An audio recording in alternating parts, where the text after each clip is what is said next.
Today we're going to talk about black walnuts. Okay, black walnuts can be eaten. You hull them out and get to the nut inside, crack the nut open, and you can eat the meat out of the inside. You can roast the nuts, you can do other things with them. Well, we knew that. Most of us know that the black walnut hull can also be used as a dye.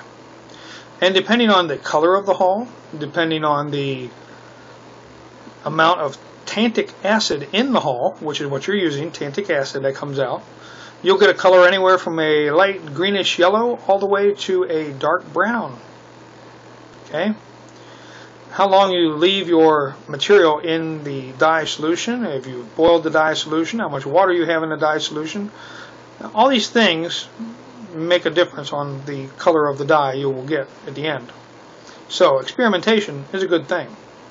Now, we can eat them, we can use them to make pigments. What else can we do with it? We can use it to fish with. That's right.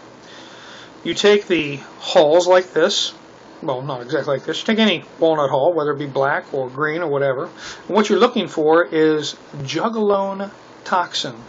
Not juggalo, that's totally different, but jugalone toxin is inside the hulls.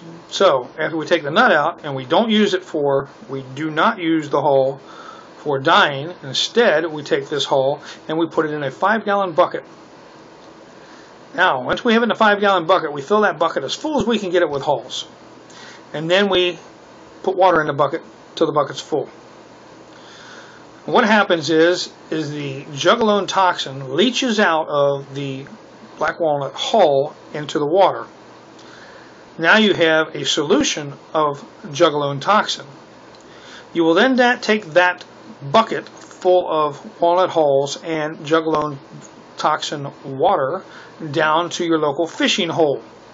And I don't mean pond or stream or something like that. It has to be a smaller fishing hole because you only have a 5-gallon bucket of it. Now, something 8 to 10 feet around, 2 or 3 feet deep. Pour the water. You only need to pour the water. You don't really need to put the hulls in there, but you can. Pour it all into this fishing hole. What happens is the toxin leaches into the water, and now you've poured that water into a larger amount of water, and you're releasing more toxin into the water. And what it does is that it stuns the fish. The fish then float to the surface. Now this will work on freshwater and saltwater, and will even stun an octopus. Don't ask me how I know these things, just go with it. Trust me on this. So, then you can eat the fish. Well, some of you may want to cook the fish, but, you know, octopus is not bad. Even raw octopus is not bad, but that's up to you. Anyway, so now we can use it for eating. We can use it for making dyes or pigmentation, and we can use it for fishing. Black walnuts. Not a bad thing to learn. So, if you can find what your black walnut tree looks like, and you have them in your area, right now in southwest Ohio is a good time to collect black walnuts. They're starting to fall off the trees, and we're having a good time gathering them up. This one is not ripe. This one is very, very hard.